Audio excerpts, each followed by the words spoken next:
Mikanko shatters every single expectation I had to show me that this deck can actually do something. Alright, to the 30% of you that have not smashed the ever-living crap out of that subscribe button, smash it so you guys don't miss out on more awesome content. We're going to be looking at the breakdown here for the Daiju Cup event out of the OCG. Now, the reason why I wanted to talk about this event was strictly because of Mikanko, actually. Mikanko actually got 4th place out of this event, which is one of the highest seeded finishes that I have seen Mikanko pull off in an entire format. I mean, obviously we've seen Mikanko Libromancer, but this is a pure actual Mikanko deck where you can do the battle phase damage reflection effects and actually put yourself into a winning position because of stupid things like that. Now, the biggest represented deck here is actually going to be Bystial Synchro. Now, for those of you that have been paying attention to the OCG, or maybe you haven't, Chaos Roller Dragon has exploded into one of the most toxic decks that an entire format has ever seen. Well, I mean, Tier Elements exist, and it is the forerunner of the format in terms of absolute toxicity, but that's neither here nor there. All right, so the entire point of all of that is you're going to capitalize on some very, very, very easy lines of play, and then you're just going to make some free level 10 synchros that your opponent's not going to be able to answer.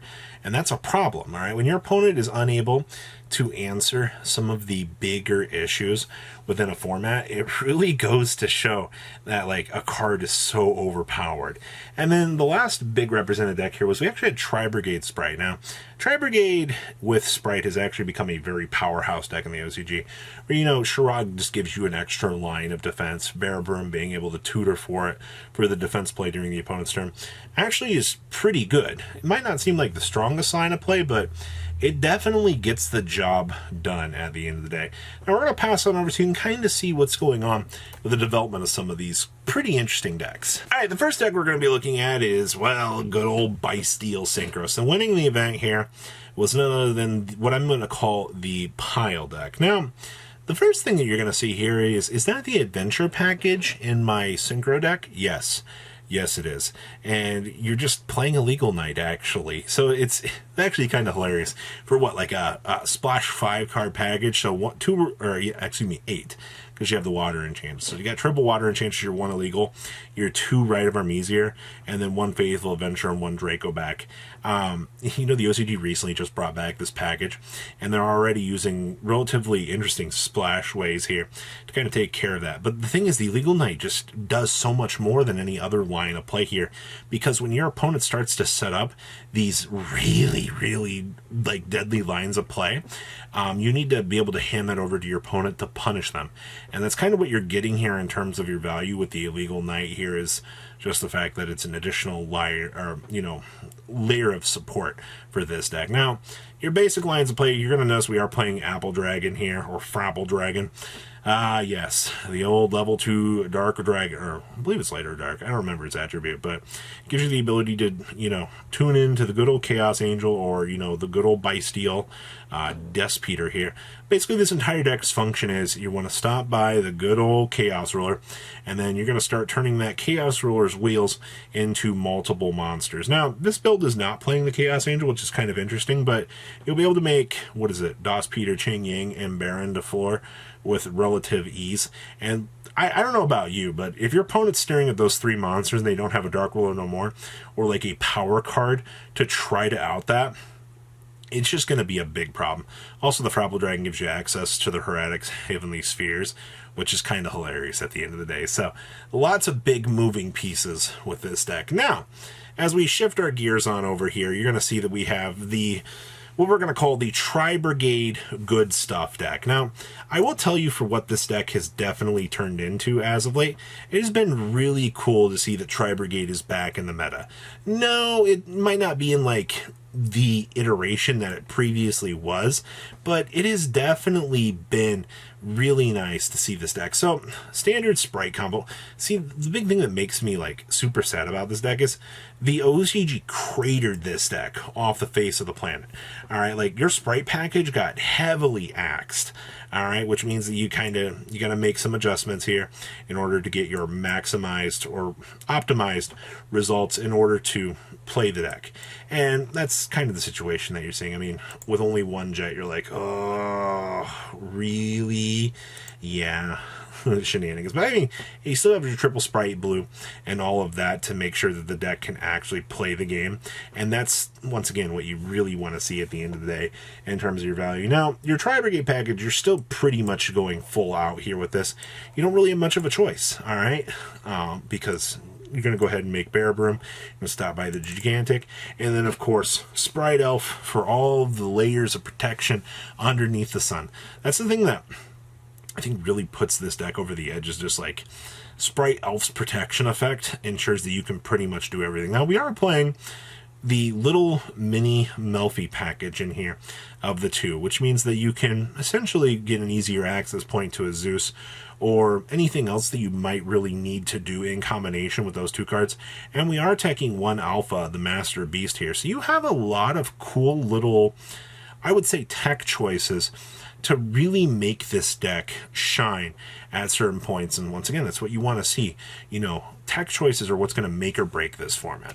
Next up is, oh boy, you know, I'm no stranger to seeing what this deck can actually do in this format. All right, Frappel Dragon Turbo is one of the craziest decks out here. Like, let's call this what it is. All right, now once again, you have your standard package of Rite of Armies here. All right, you have to play this. All right, like I've noticed a general trend where a lot of the early builds weren't playing the Brave package, but things have kind of started to head back in the way of you're going to need these cards in order to be able to have layers of protection. Now, one big thing that has been turning a lot of heads here has been Ready Fusion. Now, I have seen that they are playing, what is it, the level 6 dark little Joker-looking fusion. This build is playing the Sandwich, which, once again, it's another dark monster that you'll be able to make into a tuner monster or use against like a level 4 or a level 2. Be a level 2 in this case. Would be the Frappel Dragon or the Assault Synchro there. So basically, Ready Fusion plus level 2 tuner makes Chaos World. Wow! It's almost like this entire deck's life purpose is to go.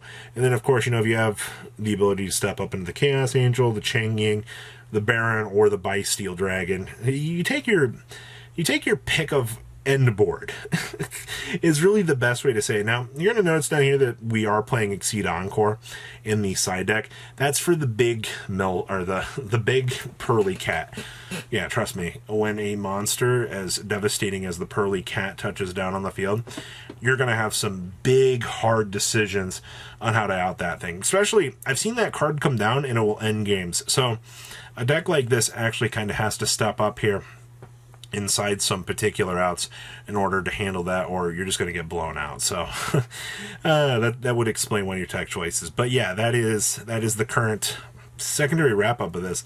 Now we have our Mikanko deck. Now, I do want to say that we are missing really 4 cards out of this Mikanko deck. It's the new green one that comes out in Cyberstorm Access, and their Equip card. Now, everything that you want to do with this deck, I feel like, is just Ignorance Turbo at the end of the day. Now, when I say Ignorance Turbo, I mean you just want to slam your monsters into your opponent and basically battle phase reflect them as much as you can. Also, a lot of people don't really know how to handle the Mikanko effects.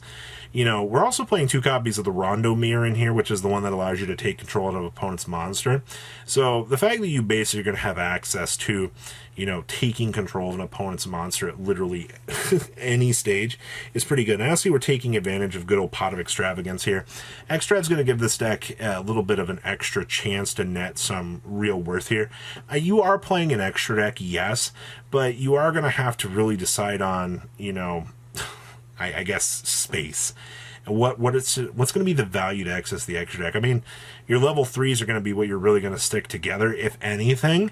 But, like, I don't feel like it's really worth it. You're just going to try to battle phase, reflect damage. You have the stupid rod in here that gives, I think it's 2,000 attack to a monster. So Very, very interesting. I also see that we are playing an artifact package in here. Oh boy. Well, that is everything out of this event. Let me tell you, a lot of interesting little things, lots of little innovations to really come, but that's why I'm really enjoying these styles of videos right now. So please, leave a comment down below what you guys think, and I'll see your beautiful faces back here later in the day, guys. Peace out. Patrons, thank you.